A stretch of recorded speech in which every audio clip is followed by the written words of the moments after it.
नागपुरात उपमुख्यमंत्री अजित पवारांची शिवसेनेचे आमदार सुहास कांदेंनी भेट घेतली। अजितदादांनी नाशिकला न्याय दिला अशी खोचक प्रतिक्रिया यावेळी भुजबळांच्या नाराजीवर सुहास कांदेंनी दिली आहे। तर भुजबळांनी महायुतीच्या विरोधात काम केल्यामुळे त्यांच्या मंत्रिपदावर गंडांतर आलं असंही कांदेंनी म्हटलंय। कोल्हापुरातील जिल्हाधिकारी कार्यालयात जनसुनावणीमध्ये राज्य महिला आयोगाच्या अध्यक्षा रुपाली चाकणकरांनी उपस्थिती लावली। या जनसुनावणीमध्ये तक्रारी मांडण्यासाठी महिला मोठ्या संख्येने उपस्थित राहिल्या। पोलिसांकडून योग्य ती मदत मिळाली नसल्याची तक्रारही चाकणकरांकडे महिलांनी केली आहे। भाजप नेते विनोद तावडेंनी शिर्डीमध्ये साईबाबांच्या समाधीचं दर्शन घेतलं। महाराष्ट्रातल्या जनतेनं जो विश्वास दाखवलाय तो सार्थ करत आम्हाला 5 वर्ष जनतेची कामं करण्याची शक्ती मिळावी अशी प्रार्थना तावडे यांनी केल्याचं सांगितलं। सभापतींनी पुन्हा खासदारांना नियमांचं काटेकोरपणे पालन करण्याचं आवाहन केलं। संसदेच्या कोणत्याही गेटवर आंदोलन करण्यापासून परावृत्त केलं आणि कुठलेही विचलन झाल्यास योग्य कारवाई करण्याचा इशारा त्यांनी खासदारांना दिला। किसी भी दौर पर किसी भी तरह का धरना प्रदर्शन करना। कांद्यावरचं निर्यात शुल्क पूर्णपणे काढावं या मागणीसाठी खासदार निलेश लंकेंनी संसदेमध्ये आंदोलन केलंय। तर वाणिज्य मंत्री पियुष गोयल यांची भेट घेऊन त्यांना निवेदन दिलेलं आहे। कांद्यावरच्या निर्यात शुल्क वाढीमुळे निर्यात पूर्णपणे ठप्प झाली आहे। कांद्याच्या किमती देखील घसरल्यात असं लंकेंनी म्हटलंय।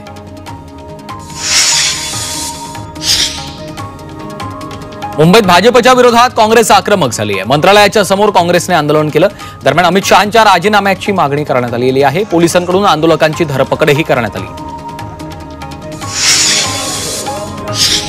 नागपुरात मवियाच्या आमदारांनी विधानभवनाच्या पायऱ्यांवर आंदोलन केलं। संविधानाची प्रत आणि बाबासाहेबांची प्रतिमा घेऊन महाविकास आघाडीच्या आमदारांनी सरकारच्या विरोधात जोरदार घोषणाबाजी केली आहे।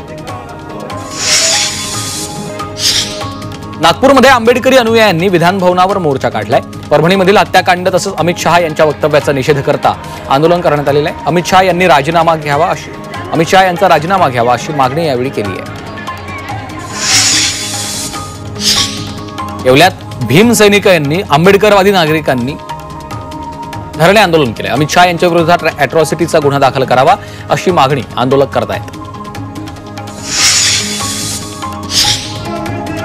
संभाजीनगरमध्ये शिवसेना उद्धव ठाकरे पक्षाकडून गृहमंत्री अमित शहा यांच्या विरोधात आंदोलन करण्यात आलं। शहांनी डॉक्टर आंबेडकरांबाबत केलेल्या वक्तव्यावरून ठाकरेंच्या शिवसेनेनं आक्रमक होत घोषणाबाजी केली। जोपर्यंत जाहीर माफी मागत नाही तर त्यांनी राजीनामा द्यावा अशी मागणी चंद्रकांत खैरे यांनी केली आहे।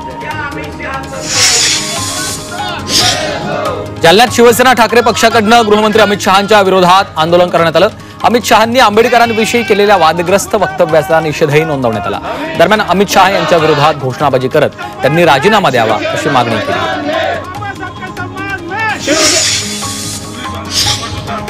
नागपुरात युवक काँग्रेस नेते बंटी शेळके यांच्या नेतृत्वात विधिमंडळावर मोर्चा काढण्यात आला। नागपूर महापालिका सफाई कर्मचाऱ्यांचा मुद्दा, वाढतं वीज बिल, दिव्यांग तसंच बेरोजगार तरुणांचा प्रश्न घेऊन हा मोर्चा काढण्यात आलाय। ठाणे वस्तू आणि सेवा कर विभागाच्या शासकीय कर्मचाऱ्यांचं काम बंद आंदोलन करण्यात आलेलं आहे। आज या आंदोलनाचा 3रा दिवस आहे। प्रशासनाकडून कोणताही प्रतिसाद मिळाला नसल्याने आंदोलन सुरूच राहणार असल्याचा इशारा देखील कर्मचाऱ्यांनी दिला आहे। साताऱ्यामध्ये विविध आंबेडकरी संघटनांनी पाटण तहसीलदार कार्यालयावर मोर्चा काढला। परभणीमधील भारतीय संविधान शिल्पाच्या विटंबनेची घटना, भीमसैनिक सोमनाथ सूर्यवंशींचा पोलीस कोठडीतला संशयास्पद मृत्यू, केंद्रीय गृहमंत्री अमित शहांचं आंबेडकरांबाबतचं वादग्रस्त वक्तव्य, बांगलादेशातील हिंदूंवरचे हल्ले या घटनांच्या निषेधार्थ हा मोर्चा काढला। नागपुरातील ईश्वर देशमुख शारीरिक शिक्षण महाविद्यालयानं मनाचे श्लोक पठण कार्यक्रमाचं आयोजन केलं। या उपक्रमामध्ये 28,329 विद्यार्थी उपस्थित होते। विद्यार्थ्यांनी 51 मनाचे श्लोक सामूहिकरित्या पठण केले। तर या कार्यक्रमामध्ये केंद्रीय मंत्री नितीन गडकरी यांची उपस्थिती होती।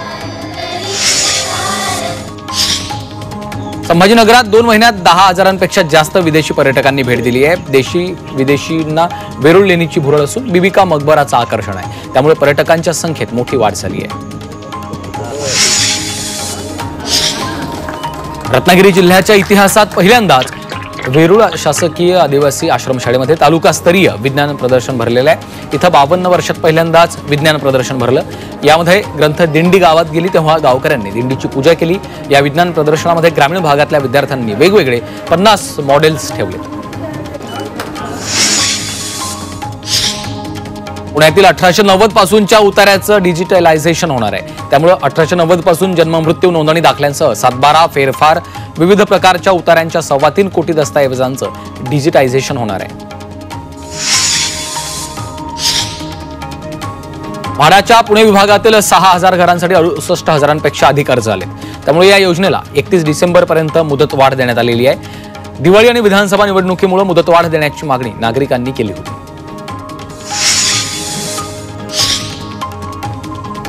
ठाण्यातील सर्व कर संकलन केंद्र सुट्टीच्या दिवशी सुरू राहणार आहेत. मालमत्ता कर वसुलीची कारवाई अंतिम टप्प्यात आलेली आहे. त्यामुळे ठाणे पालिका क्षेत्रातील नागरिक त्यांचा मालमत्ता कर प्रभाग कार्यालयामध्ये येऊन भरतायत. त्यासाठी कर संकलन केंद्र दररोज सुरू ठेवण्यात येणार आहेत. तर सर्व करदात्यांना मालमत्ता कर भरण्याचं देखील आवाहन केलं आहे. पुणे महापालिकेचा कर बुडवणाऱ्यांच्या विरोधात मोहीम राबवण्यात आली. मिळकत कर थकवणाऱ्यांच्या दारात पुणे महापालिका बँड वाजवून मालमत्ता सील करतायत. या मोहिमेत गेल्या 18 दिवसात 27 मिळकती सील केल्या आहेत. तसंच 40 कोटी 68 लाख रुपयांची थकबाकी वसूल करण्यात आली आहे. मनमाडच्या रेल्वे जंक्शनला रेल्वेचे महाप्रबंधक धर्मवीर मीना यांनी भेट दिली. यावेळी मनमाड कुर्ला गोदावरी एक्सप्रेस, किसान समृद्धी एक्सप्रेस या गाड्यांच्या संदर्भात धर्मवीर मीना यांनी माहिती घेतली आहे. तर स्थानकावरील पिण्याचं शुद्ध पाणी आणि अमृत योजनेअंतर्गत सुरू असलेली विकास कामं या संदर्भातही आढावा घेतला आहे. मध्य रेल्वेच्या प्रवाशांची तिकिटांसाठी QR कोडला पसंती मिळते. दररोज सरासरी 45,000 तिकीटं या प्रणालीच्या माध्यमातून काढली जात आहेत. QR कोडद्वारे तिकीट काढणं ही सोयीची पद्धत असल्यामुळे त्या वापरणाऱ्यांच्या संख्येत आता वाढ होतीये.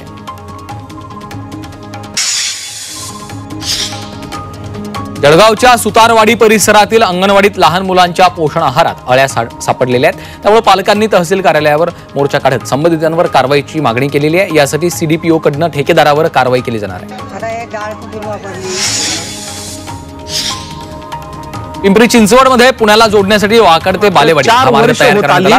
मात्र या पुलाला जोडणारी 200 मीटरची जागा पुणे महानगरपालिकेला संपादन करता येत नसल्यामुळे गेल्या 4 वर्षांपासून हा पूल वापराविना पडू नये. त्यामुळे हा पूल सुरू करावा अशी मागणी केली जाते. धुळ्यामध्ये शेतकऱ्यांना रात्रीच्या वेळेस वीज पुरवठा होत असल्यामुळे त्यांना विशेष तयारी करून शेतात जावं लागतं. रात्री वीज पुरवठा योग्य दाबत राहिला तरच शेतकऱ्यांचं शेतामध्ये पाणी देण्याचं काम काही अंशी मार्गी लागतं. अन्यथा रात्र जागूनच काढावी लागते. हातात दांडा, बॅटरी, पिण्यासाठी लागणारं पाणी अशी तयारी करून शेतकरी शेतामध्ये निघतात. पिंपरी चिंचवड महापालिकेच्या स्थायी समिती आणि सर्वसाधारण सभेच्या बैठकीला नेहमी उशिरा येणाऱ्या अधिकाऱ्यांना आयुक्त शेखर सिंग यांनी सक्त ताकीद दिली. यापुढे उशीर झाल्यास थेट कारवाईचा इशारा आयुक्तांनी दिला. तर मंगळवारी होणाऱ्या बैठकीला काही जण गांभीर्याने घेत नव्हते. यानंतर आयुक्तांनी हा इशारा दिला आहे. मुंबई विमानतळावर सोन्याची तस्करी विरोधात कारवाई करण्यात आली. या कारवाईमध्ये 1.5 कोटी रुपयांचं तस्करीचं सोनं जप्त झालं. तर तस्करीचं सोनं जप्त केल्याबद्दल सीमा शुल्काचं कौतुक केलंय. सोलापुरातील नांदणी टोल नाक्यावर एका ट्रकमध्ये 24,000 किलो रंगमिश्रित आणि कीटक बाधित सुपारी आढळली आहे. या प्रकरणी अन्न आणि औषध प्रशासनाकडून कारवाई करण्यात आली. तर यावेळी 69 लाख रुपयांची किडकी रंगमिश्रित सुपारी जप्त केली आहे. नाशिक शहरासह ग्रामीण भागात सोनसाखळी चोरी करणाऱ्या दोघांना पोलिसांनी अटक केली. सचिन केशव पाटील, अनिल सुभाष चिंतामणी अशी दोघांची नाव आहेत. हे चोरटे एकट्या महिलांना हेरून त्यांच्या अंगावरचे दागिने हिसकावून पळून जायचे. पोलिसांनी त्यांच्याकडनं 5.5 तोळे सोन्यासह 5.25 लाखांचा मुद्देमाल जप्त केलाय. खुनाचा प्रयत्न, जबरी चोरी यासारख्या गंभीर गुन्ह्यात फरार असलेल्या 2 आरोपींना कोल्हापूर पोलिसांनी अटक केली आहे. विश्वनाथ उर्फ बिल्डर सौदागर कांबळे आणि सद्दाम हुसेन नाझीर देसाई असं अटक केलेल्या अट्टल गुन्हेगारांची नाव आहेत. हे दोन्ही आरोपी शेंडा पार्क परिसरात राहत असल्याची देखील माहिती मिळाल्यावर पोलिसांनी ही कारवाई केली आहे. कोल्हापूर जिल्ह्यात गर्भलिंग निदान करणाऱ्या बनावट डॉक्टरसह 3घांना अटक करण्यात आली आहे. कोल्हापूर पोलिसांनी बुधवार पेठ, फुलेवाडी आणि ज्योतिबा डोंगर इथं छापा टाकला. पोलिसांनी bogus doctor DB Patil, sonography machine चालवणारा गजेंद्र उर्फ सनी कुसाळे आणि लॅबचा मालक बजरंग जांभीळकरला बेड्या ठोकल्यात. हिंगोली जिल्ह्यातील औंढा नागनाथ पंचायत समिती कार्यालयात लाचलुचपत प्रतिबंधक विभागाने कारवाई केली. डेटा एंट्री ऑपरेटरला 2,000ची लाच घेताना रंगेहात पकडलं. शबरी घरकुल आवास योजनेचे पैसे बँक खात्यामध्ये जमा करण्यासाठी कर्मचाऱ्याने ही लाच मागितली होती. उल्हासनगरात गुन्हे शाखेनं एका बांगलादेशी दाम्पत्याला अटक केली आहे. बेकायदेशीर वास्तव्याप्रकरणी ही कारवाई झाली. जुन्या सोनिया कॉलनीमधून पोलिसांनी अंजुरा कमल हसन आणि कमल हसन हुर्जद अली या दोघांना बेड्या ठोकल्या. ते गेल्या 7 वर्षांपासून कल्याणमध्ये बेकायदेशीररित्या राहत होते. हरियाणाचे माजी मुख्यमंत्री ओमप्रकाश चौटाला यांचं निधन झालंय. गुरुग्राम इथल्या राहत्या घरी त्यांनी अखेरचा श्वास घेतलाय. ते 89 वर्षांचे होते. चौटाला 4 वेळा हरियाणाचे मुख्यमंत्री राहिलेले आहेत.